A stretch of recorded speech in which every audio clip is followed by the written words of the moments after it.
Pues vamos a estar viendo hoy multiplicación, la estrategia del Espíritu. Vamos a estar viendo en Hechos capítulo 19, voy a estar leyendo Reina Valera del 60 y lo voy a estar leyendo y compartiendo a lo largo del mensaje para poder hacerlo un poco más dinámico.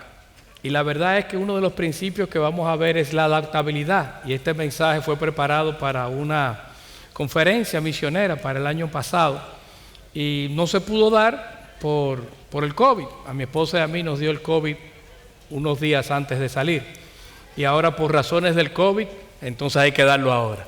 O sea, para que ustedes vean cómo son las cosas del Señor. Por el COVID no se dio y ahora por el COVID se da.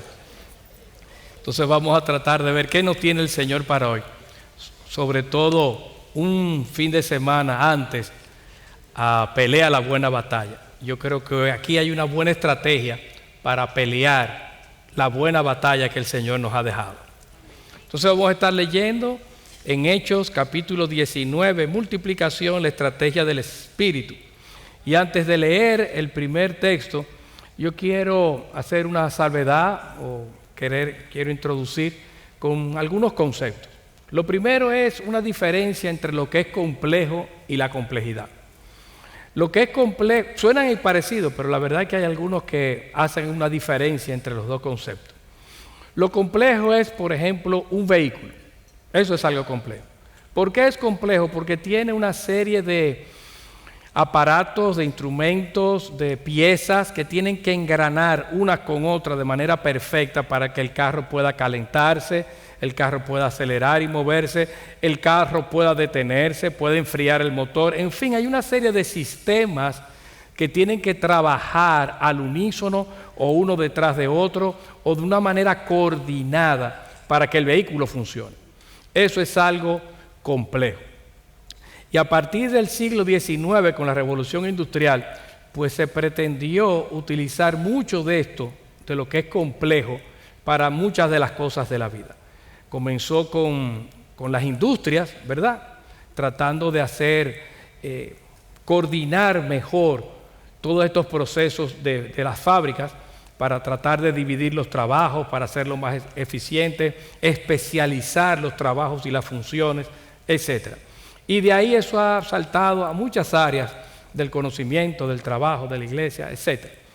Se ha vuelto complejo. Pero la verdad es que la vida no es compleja.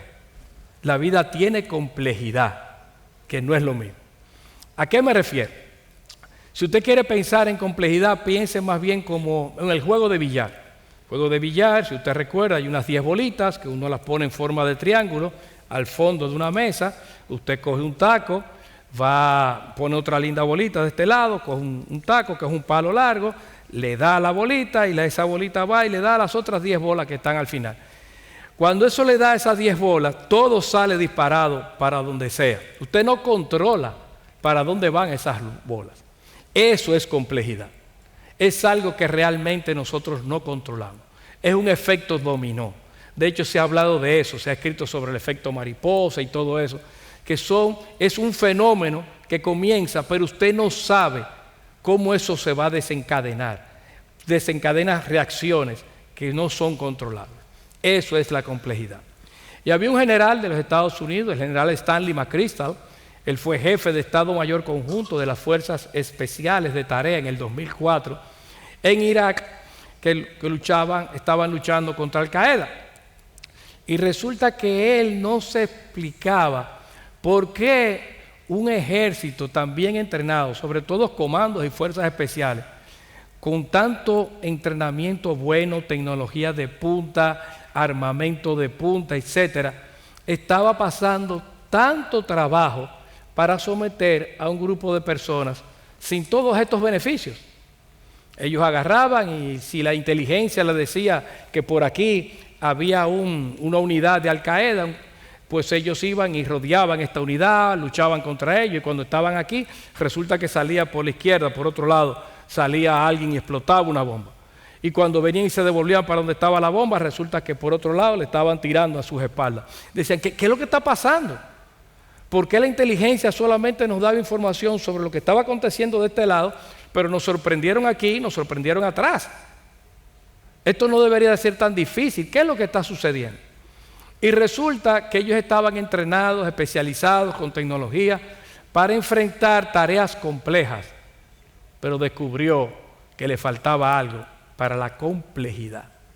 Esta gente, si tenían un video en YouTube o con cualquier otro medio, resulta que cualquiera podía ver ese video de cómo armar una bomba, veía varios videos más que le podían explicar el Corán desde cierta perspectiva, y ya aquella persona armado con estos textos del Corán, con este conocimiento sobre cómo armar bombas, se envalentonaba, armaba una bomba, gritaba Alá Akbar y volaba todo. Pero esta persona fue solo que aprendió todo eso. Por eso es que estaban enfrentando una situación que representaba complejidad. Y ahora mismo nosotros acabamos de ver eso. Nosotros ahora, la semana que viene, vamos a tener una conferencia, Pelea la buena batalla. Y resulta que hay un pastor con COVID, hay varios miembros del equipo de adoración con COVID, en fin, nada de esto estaba previsto. El COVID, la enfermedad, un terremoto, un huracán, 50,000 cosas pasan en la vida porque la vida es compleja y tenemos que saber cómo enfrentarla. Este hombre escribió un libro, se llamaba Equipo de Equipos, y según el New York Times se le consideró que era un bestseller en ese año. Pero lo que vamos a ver aquí en Hechos 19 son cosas que hace 2000 años ya el cristianismo estaba aplicando. Es increíble cómo a veces nosotros nos encontramos, el campo empresarial viene hacia el cristianismo a encontrar principios, y muchas veces hay algunos sectores del cristianismo, de la cristiandad, que van al sector empresarial para buscar principios. Y resulta que esto estaba en la Biblia desde hace miles de años atrás, desde hace miles de años. Y vamos a ver qué dice Hechos, capítulo 19. Dice, aconteció entre tanto que Apolos estaba en Corinto, Pablo, después de recorrer las regiones superiores, vino a Éfeso. Vamos a pararnos ahí. Aquí nos habla primero de un tal Apolos, nos habla de Éfeso. Y dice, ahí un aconteció, o sea que nos está refiriendo a cómo termina el capítulo 18. Y antes de ver ahí, nosotros queremos ver algo. Tanto Pablo como Apolos, como muchos otros, se conducían como se conducían los sofistas de aquella época. Los sofistas de aquella época eran filósofos o eran oradores famosos que tenían, oradores más que famosos, oradores profesionales, que tenían una forma de trabajo. Por ejemplo, Filón, que era un filósofo, sofista de aquella época, de Alejandría, él enseñaba, como al ser judío, de ascendencia judía, él enseñaba en las sinagogas, él enseñaba en las escuelas privadas filosóficas, él enseñaba en las áreas públicas, en los gimnasios, etcétera, en las villas privadas también enseñaba, y en los ágoras, en las plazas públicas.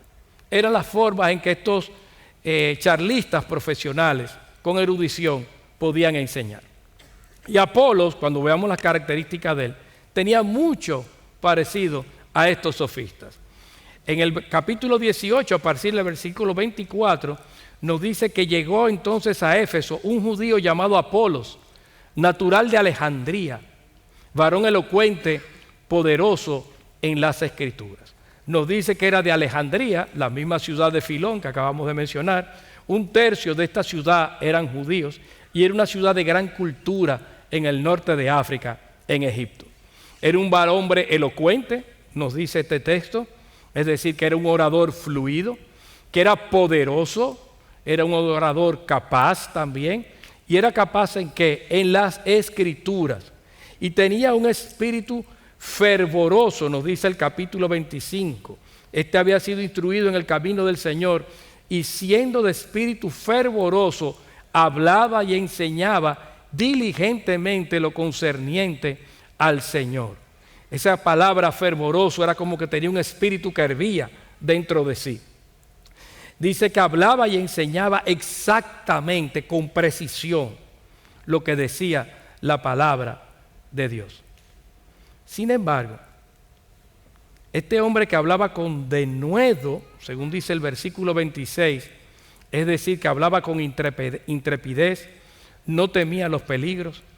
En el versículo 28 nos dice que hablaba con gran vehemencia, de una manera ordenada, que refutaba de una manera lógica completamente, que demostraba, o sea, que seguía una secuencia que apuntaba a una conclusión lógica al final. Miren todas las habilidades que tenía este hombre.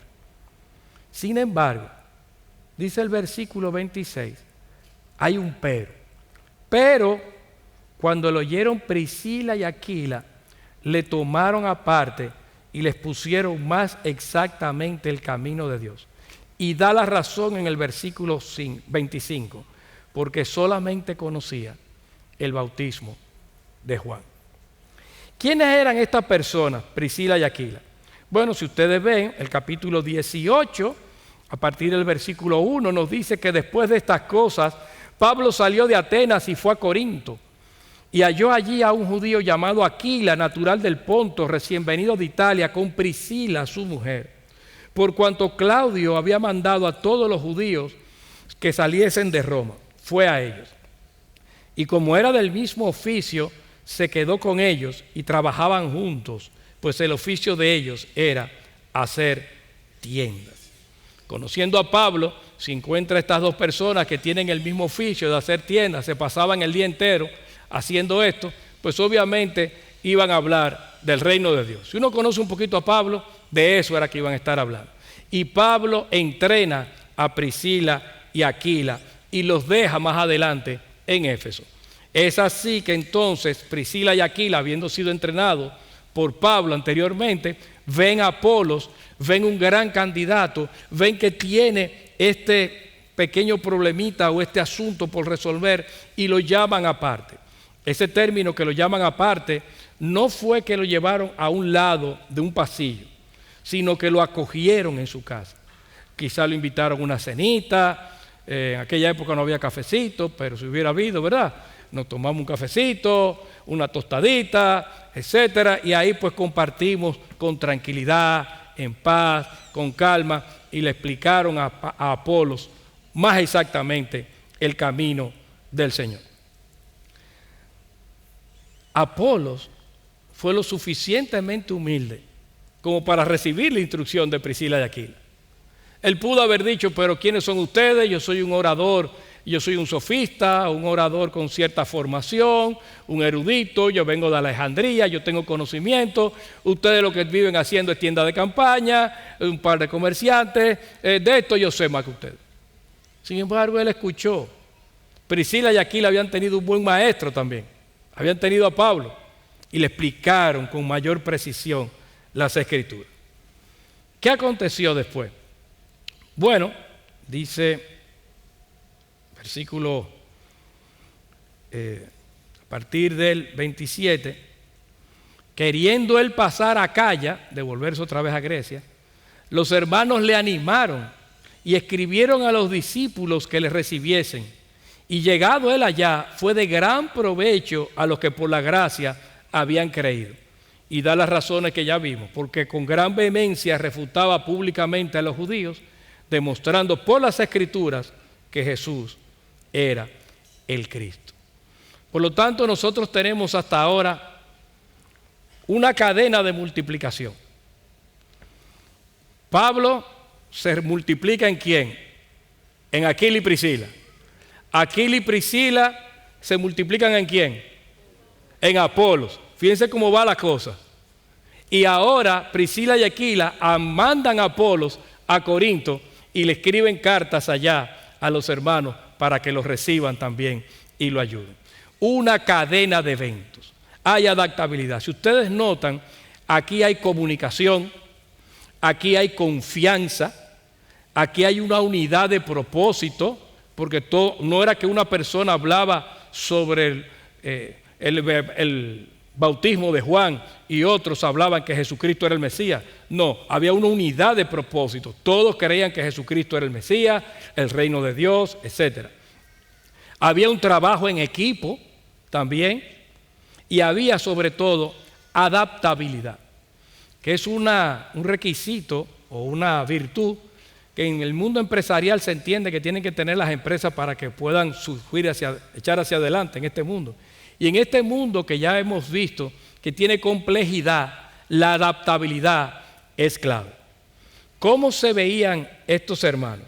Fíjense que eran equipos de equipos descentralizados, pero que estas cosas que acabamos de decir era lo que le daba coherencia y unidad. Priscila y Aquila no podían escribirle a Pablo. No había WhatsApp, no había Telegram, no había nada de eso, no había Zoom. Nada. Por lo tanto, ellos no podían decirle, aló Pablo, mira, aquí nos acaban de llegar un tal Apolos, él parece buena gente, pero hay algunas cositas que hay que afinar. ¿Tú tienes algún material que nos recomiendes? ¿Algún librito? ¿Un podcast? Algo que nos mande, que podamos ponerlo a escuchar a ellos, a Apolos, para que pueda hacer eso. Dicho sea de paso, todo eso está bien. No es que vamos a votar ahora la tecnología y los recursos modernos. Uno por lo regular tiene la tendencia de ir de un extremo a otro, o muy calvo con 2 pelucas, ¿verdad? Y esa no es la idea. Entonces no es que vamos a rechazar toda la tecnología, pero no había en esa época, esa era la verdad, no había forma. Pablo tampoco podía consultar con Antioquía, mucho menos con Jerusalén. Miren, ¿qué hacemos ahora? ¿Para dónde nos vamos? No, ellos lo que tenían era estos elementos que estamos diciendo. Y tenían sobre todo 2 cosas, la Biblia y el Espíritu Santo, el poder de Dios. Eso era lo que tenían. Y mi hermano querido, si quieres cumplir con el mandamiento de la Gran Comisión, que es un mandamiento, tenemos que hacer discípulos, tenemos que multiplicarnos. Si tú tienes esos 2 elementos, tú estás capacitado para hacerlo. Si tú tienes la Biblia y el Espíritu Santo, tú tienes la capacidad para empezar a multiplicarte. Alguien me preguntaba en una ocasión que cuándo una persona podía empezar a discipular. Y yo le decía, puede empezar a discipular cuando diga amén a su oración de conversión. Inmediatamente diga amén, de ahí en adelante puede empezar a discipular. Que lo va a hacer mejor en el tiempo, lo va a hacer mejor en el tiempo. Que se va a capacitar, se va a capacitar. Que va a tomar experiencia, va a tomar experiencia. Pero si usted quiere tomar un ejemplo, mire la mujer samaritana. La mujer samaritana fue y dijo, he encontrado un hombre que me ha dicho todo cuanto he hecho. ¿No será este el Cristo? Ella dijo lo que ella sabía. Y mi hermano, mi hermana que estás aquí, si quieres multiplicarte, puedes empezar hoy mismo. Si tienes una Biblia del Espíritu Santo, comparte lo que sabes. Lo que tú sabes, compártelo. Lo que no sabes, apréndelo. Y velo compartiendo cada vez más y más. Y ve aprendiendo cómo se hace cada día mejor. Pero anímate, porque esa es la estrategia a través de la cual el cristianismo ha crecido durante todos los siglos que nos han precedido desde el año 0. Hermanos, nosotros tenemos muchas cosas. Nosotros tenemos tecnología de punta, tenemos buenas cámaras, un buen escenario, videos, un templo cómodo, sillas. Tenemos buenos maestros, excepto yo, ¿verdad? Pero los demás son buenos maestros. Dan buenas clases, están ahí en YouTube, te puede verlas. En fin, hay una serie de cosas que tenemos recursos. ¿Qué nos falta? Muchas veces lo único que nos falta es pasión por Dios, ¿verdad? Pasión por Dios. Esta gente tenían pasión por Dios. No se podían estar tranquilos. Si una fuente tan grande, si una cantidad de agua tan grande, nosotros la dejamos acumulada como una laguna, ¿qué va a pasar con esa agua? Bueno, le va a salir lama, se va a poner verde, luego marrón. Eso lo vi yo una vez en la piscina olímpica que se dañó, en una época que yo practicaba natación, hace bastante tiempo, se puso marrón. Yo nunca había visto una piscina marrón, duró varios meses dañada. Burbujas, y hasta su sapito apareció. Entonces, conocimiento retenido es como una fuente de agua aposada. Sin embargo, nosotros podemos ser como represas. Las represas son un gran caudal de agua, pero abren las compuertas y generan entonces energía eléctrica. Van regando muchos campos y son de bendición. Nosotros tenemos grandes conocimientos y recursos aquí acumulados. Ahora lo que nos falta es esparcirlos, regarlos. ¿Y quiénes lo van a esparcir y regar? Tú y yo, mi hermano. Nosotros tenemos el mandamiento de multiplicarnos. Esa ha sido la estrategia de Dios desde muchos tiempos atrás. Esa ha sido la estrategia del Espíritu y es lo que tenemos que hacer. Esa es nuestra encomienda. ¿Quieres pelear la buena batalla? Puedes hacerlo antes de la conferencia, durante la conferencia y después de la conferencia. Aquí tienes una forma de pelear la buena batalla, multiplicándote según Dios te capacite. Pero no solamente tenemos a Apolo. Aquí se nos dice también que estábamos en Éfeso. Y Éfeso era una ciudad bien interesante. Noten que muchas de estas cosas no eran como al azar. Ellos sabían lo que estaban haciendo, aparentemente. Éfeso, siempre me tengo que voltear para que ustedes se imaginen el mapa y yo también. Éfeso, si usted ve, si aquí está Grecia, por aquí está lo que es actualmente Turquía, y Éfeso está en la costa occidental de Turquía. Aquí está el mar Egeo entre Grecia y Turquía. Entonces, Éfeso estaba ahí en la costa y era una ciudad bastante interesante porque servía como de puente entre todas estas rutas comerciales que venían de Asia Menor, lo que actualmente es Turquía, y todas estas rutas comerciales también que venían de Grecia y del mundo grecorromano, de Europa. Entonces como que convergían ahí. Y era una ciudad interesante. Ya había pasado su mejor época, sin embargo, Éfeso seguía siendo la cuarta ciudad del imperio. Era un centro comercial de Asia Menor, con mucho tránsito de personas. Una provincia próspera, de hecho el procónsul romano residía allí, el procónsul es como el gobernador de esa zona. Y había dos factores para su prosperidad que todavía se mantenían. Era el factor de comunicación que acabo de mencionar y también el gran turismo y comercio religioso por Artemisa. Si usted recuerda en Hechos también, ahí mismo un poquito más abajo, se armó un alboroto una vez de 2 horas que decían grandes Diana de los Efesios, grandes Diana de los Efesios. Esa Diana es Artemisa. El panteón o el templo de Artemisa era 4 veces más grande que el Partenón de Atenas. Era algo inmenso. Servía como un gran banco de la antigüedad. Allí los mercaderes y algunos reyes ponían sus tesoros bajo el cuidado de esta diosa. Entonces estamos viendo que el texto nos empieza a mencionar una serie de personas con algunas características y también un sitio con algunas características que ayudaban a la multiplicación. A la multiplicación. Vamos a ver el centro de esta estrategia de multiplicación. Versículo 8 de nuestro capítulo 19. Dice: y entrando Pablo en la sinagoga, habló con denuedo por espacio de 3 meses, discutiendo y persuadiendo acerca del reino de Dios. Y dice, pero endureciéndose algunos y no creyendo, maldiciendo el camino delante de la multitud, se apartó Pablo de ellos y se apartó a los discípulos, discutiendo cada día en la escuela de uno llamado Tirano. Así continuó por espacio de 2 años, de manera que todos los que habitaban en Asia, judíos y griegos, oyeron la palabra del Señor y hacía Dios milagros extraordinarios por mano de Pablo. El tiempo del mensaje, aquí dice 2 años, 2 años y 3 meses, y el versículo 31 del capítulo 20 nos habla de 3 años. Es decir, que fue durante 3 años. Nos dice también el público, que lo acabamos de ver, judíos y gentiles. Nos dice el fondo del mensaje, en el versículo 8 hablaban del reino de Dios. No era cualquier cosa, era acerca del reino de Dios. Y hablábamos que en una ocasión, nosotros por lo regular podemos tener la tendencia, o muchos pueden tener la tendencia, de hacer obras de caridad, lo cual es bueno. Volvemos otra vez a los extremos, no es que vamos a botar todo vamos a botar al niño con el agua de jabón, ¿verdad? No es esa la idea.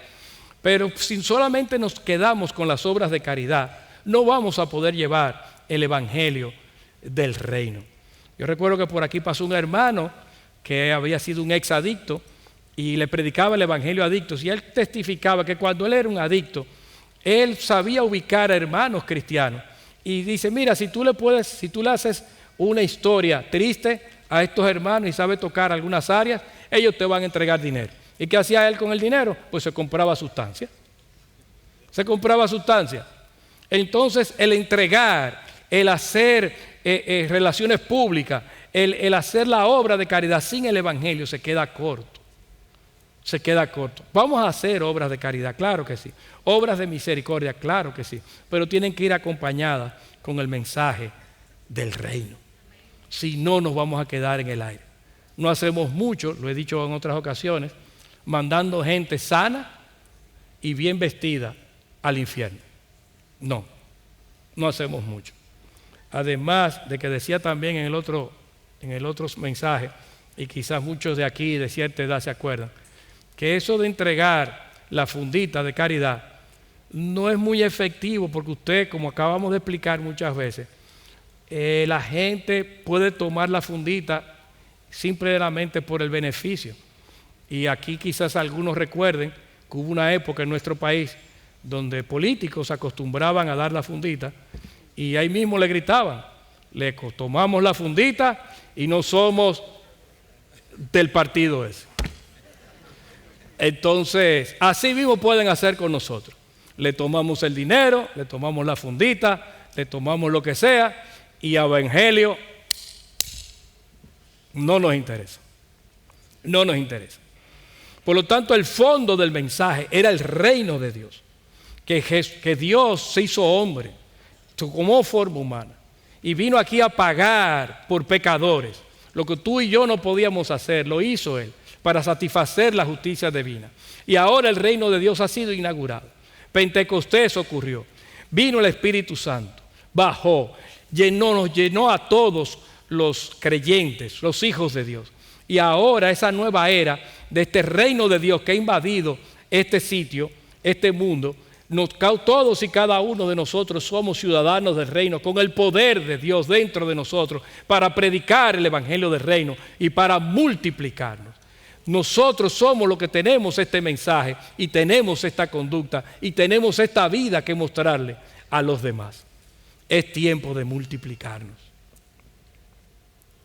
Sigue diciendo, en cuanto al fondo, ya vimos que era el reino de Dios. En cuanto a la forma, dice el versículo 8, que se discutía, no era que peleaban, sino que colocaban delante argumentación como si fuera en un discurso temático.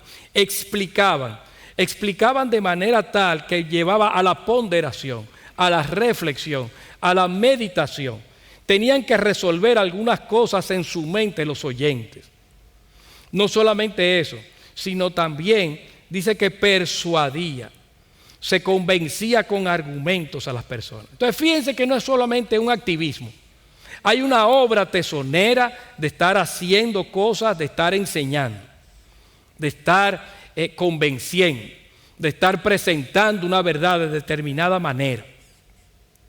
Nos dice también que era en la escuela de Tirano, nos dice nuestro texto. Y quizás Tirano era el apodo que tenía él, porque era un poco severo, aparentemente. Y estas escuelas sofistas, como la escuela de Tirano, por lo regular tenían enseñanza matutina hasta las 11, descansaban un par de horas y después tenían la tarde entera enseñanza.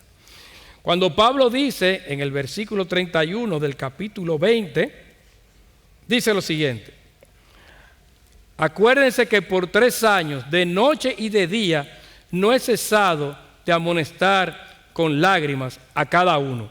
Y en el versículo 20 dice: y como nada que fuese útil he rehuido de anunciaros y enseñaros públicamente y por las casas. Entonces, esta escuela de Tirano, parece que ellos explicaban ahí el día entero, algunas 7 horas, seguían durante la noche, pero también dice Pablo que él explicaba en las casas. ¿Y qué se refiere con las casas? Obviamente el término casa significa casa física, es verdad, pero trasciende lo que es la casa física. Ese término implica todo lo que son nuestras relaciones sociales, económicas, laborales, todo lo que son nuestras relaciones están envueltas en este término casa. De hecho, las casas eran sistemas de relaciones económicas y sociales que servían como un sustento o eran la base para el imperio, porque el imperio no tenía mucha fortaleza, no había secretaría de agricultura o secretaría de tal cosa. Entonces las casas servían, o estos sistemas económicos y sociales, o estas unidades productivas servían de sustento para lo que eran las ciudades-estado. Eran ciudades que eran estados en sí mismos, y cada uno de ellos que servían de base para el estado, el gran estado general.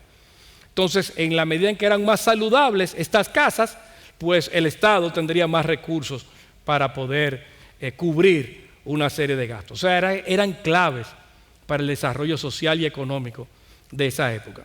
Si usted quiere saber un poco el uso del término casa, si usted recuerda, Potifar puso a José a cargo de su casa. No era que limpiara las ventanas, sino a cargo de todos sus asuntos.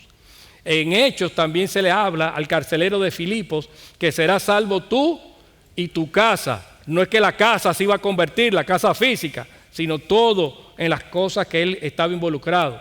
Si usted recuerda en la historia, la guerra de sucesión de España, se enfrentaron la casa de Austria y la casa de Borbón. O sea, todos los que apoyaban a los descendientes de los austríacos, de los reyes de Austria, y todos los que apoyaban a los descendientes de los reyes de Francia, los Borbones, que todavía reinan allá. No era que eran dos casas peleando en medio de un campo con la chimenea, no era eso, sino eran seguidores. Entonces ahí vemos el concepto de casa.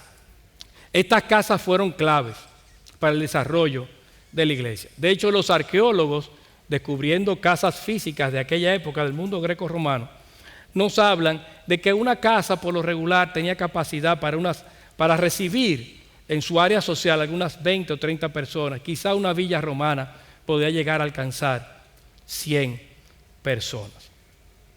¿Qué quiere decir eso? Eran iglesias pequeñas. De hecho, por lo regular se cree que los paterfamilias, que eran educados y con un carácter probado, fueron los primeros pastores. Ahí está Aquila y Priscila, Filemón y alguien que yo de cariño creo que fue un antecesor mío de hace mucho tiempo, Crispo, uno que mencionan también en el libro de Hechos. Le tengo cariño por eso. Entonces, ¿qué resulta? Estas personas parece que estuvieron envueltos entre los primeros pastores. Paterfamilias con un buen testimonio. No es que era exclusivamente se buscaba paterfamilia, sino que entre ellos también pudo haber personas que dirigieran esto. Si ustedes se ponen a pensar, mis hermanos, ahora la tendencia es como hacer grandes volúmenes. Sin embargo, y no es que está mal, no es que está mal. Ojalá nosotros ser una iglesia mucho más grande todavía. Sin embargo, las iglesias grandes como nosotros tenemos que volver otra vez a este patrón para poder tener comunión los unos a los otros. ¿Qué tenemos que hacer? Grupos de 20, 30 personas, 12 personas para poder tener comunión los unos con los otros. A eso le llamamos grupo pequeño y un grupo de crecimiento y grupo de lo que usted quiera, pero son fracciones de la iglesia para que podamos compartir los unos con los otros, para que podamos amarnos los unos a los otros, para que podamos aprender en pequeñas comunidades. Entonces fíjense cómo inclusive tenemos que volver a aquellos patrones. Pero qué hermoso sería, mis hermanos, si no solamente nosotros, sino nuestros grupos pequeños, nuestras familias, nuestras unidades, pudieran también convertirse en estos oikos, que nosotros, cada uno de nosotros, podamos aprovechar para el reino de Dios nuestras cuentas bancarias, nuestras posesiones, nuestras relaciones familiares, nuestras relaciones comerciales y cualquier otro tipo de vínculo y relación que tengamos para el beneficio del reino de Dios y para la expansión del reino de los cielos. Tú, mi hermano, puedes multiplicarte con la ayuda de Dios, utilizando estas cosas que están ahí. Fíjate que no tienes que hacer una cosa del otro mundo. Si te entrenas, si te capacitas, si aprendes, si estudias, está perfecto eso, mi hermano. Síguelo haciendo. Pero hoy puedes empezar a multiplicarte, mi hermano, con lo que tienes en la mano y con el poder de Dios. El alcance del mensaje. Bueno, ya nosotros vimos que toda Asia escuchó el mensaje. Si usted recuerda, a partir del capítulo 2 de Apocalipsis, comienza con la iglesia de Éfeso, precisamente. Y todas las iglesias que mencionan ahí, aparentemente son de esta cadena de iglesias que se formaron y que se multiplicaron en toda esta región de Asia Menor. De hecho, estas iglesias están en este caminito, bueno, esta ruta, porque no es un caminito, en esta ruta que habíamos mencionado de conexión. Ahí están todas estas iglesias. ¿Se fundaron todas a la vez? Es posible que de todo el mundo, con todas estas enseñanzas de Pablo, salieran a comenzar a fundar iglesias. Es posible. Pero por las características que vamos a ver, esto no lo dice el texto, uno puede intuir o llegar a pensar que una se multiplicaba plantando otra, y esa plantaba la siguiente, y esa plantaba la siguiente, porque están todas en el mismo caminito y cerca una de la otra. Por ejemplo, Esmirna está a 40 millas de Éfeso.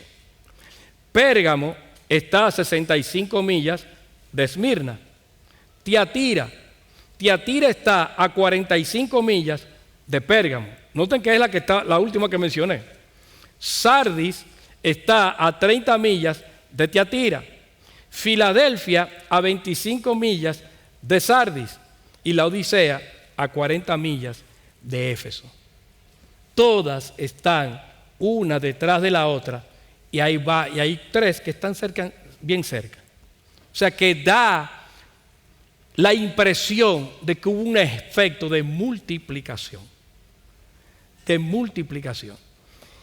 Y al final ustedes tienen los versículos del 17 al 20, que no solamente hubo un alcance, sino que ese mensaje fue entregado con poder de lo alto.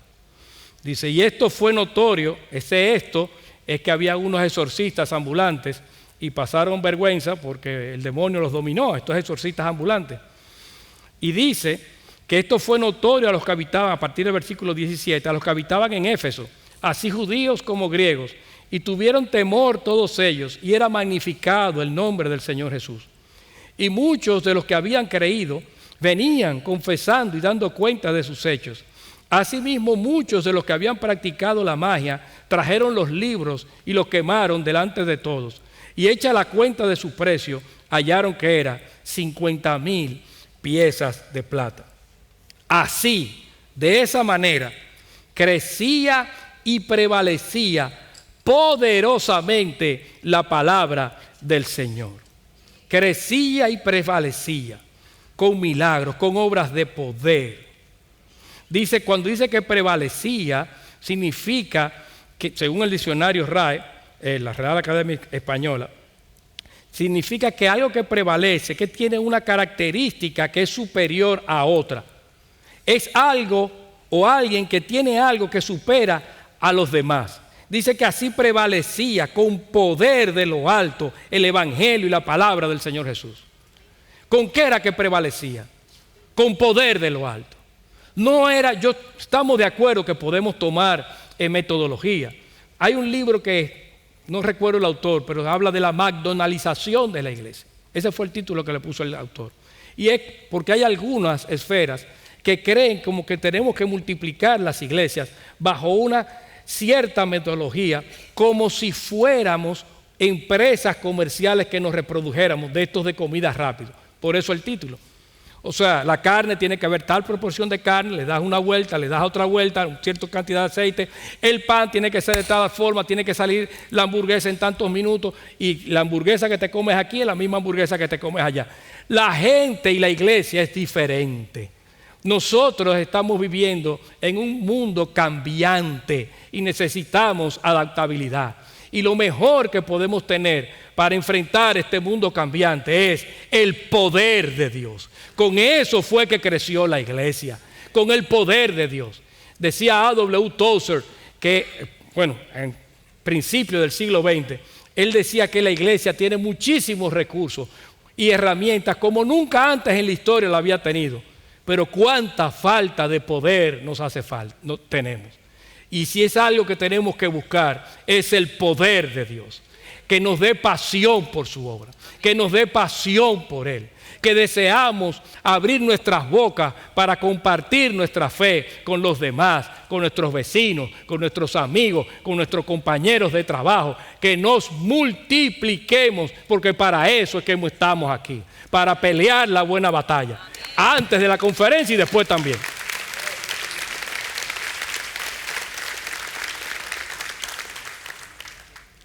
Al final de nuestro texto, en el versículo 22, dice Pablo que enviando a Macedonia a 2 de los que le ayudaban, Timoteo y Erasto, él se quedó por algún tiempo en Asia. Unos se quedan, otros van. Si recuerdan cuántas personas hemos mencionado, mencionamos a Apolos. ¿A quién más mencionamos? A Aquila y Priscila. ¿A quién más mencionamos? A Tirano, pero que ese no estaba, pero bueno. Y estaba Pablo, ¿verdad? Pero además de todos estos, ahora nos mencionan a un par más, Timoteo y Erasto. Y si usted quiere saber cuántas personas colaboraron con Pablo, usted puede ver a cuántas personas él saluda al final de sus epístolas y busca algunos nombres propios dentro de las epístolas y usted va a ver que Pablo tenía equipos de más de 70 personas que lo ayudaban. Equipos que se formaban en un sitio, se dividían, se formaban en otro lado, volvían y se reagrupaban. Y todo eso con una unidad y formándose como si fueran un equipo de equipos con las características que ya enunciamos. Y podían trabajar con cierta independencia bajo los mismos criterios y lineamientos con el poder de Dios. Y eso es lo que le da vida al pueblo de Dios. Eso es lo que le da vida al pueblo de Dios. En este mundo de complejidad tenemos que adaptarnos. Si este templo nos lo cerraran en el día de mañana por cuestiones de estos virus, no importa. Si tú tienes el Espíritu Santo y una Biblia, puedes seguir compartiendo en tu casa, puedes seguir compartiendo en tu trabajo, puedes seguir compartiendo con tu familia, donde sea. Ahora tiene Zoom. ¿Usted se imagina a Pablo con Zoom? La gran comisión no hubiéramos durado ni 5 años quizá en cumplirse. Menos mal que vino ahora, ¿verdad? Para que nos hayan dejado algo. Pero con Zoom, ¿quién sabe lo que Pablo hubiera hecho? Hoy usted tiene Zoom y tiene 50,000 cosas que hacer. Desde su casa, usted tiene una ventana al mundo entero para llegar a donde usted quiera. Solamente con un poquito de pasión, un poquito de amor, el Espíritu Santo y la Biblia, usted se puede multiplicar.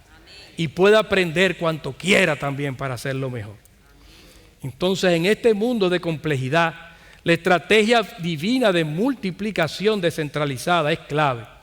Hecha con estrategia, como ya vimos, la selección del sitio, de la gente, de los equipos, hecha con estrategia, adaptabilidad, contextualización, adaptando el mensaje a estos tiempos, no sacándolo fuera del contexto, sino adaptando las cosas a estos tiempos, cómo aplicar el mensaje a estos tiempos, usando la cultura y sobre todo con poder de Dios, con pasión. Esa sigue siendo la mejor forma de expandir el reino de Dios. Amén. Esa es la estrategia del Espíritu Santo, la multiplicación. Tú la tienes, hermano, y yo la tengo. Lo único que nos falta es ahora pedirle a Dios que nos dé pasión por Él, para ponerla en práctica. Amén. Buena pesca, hermanos. Vamos a orar.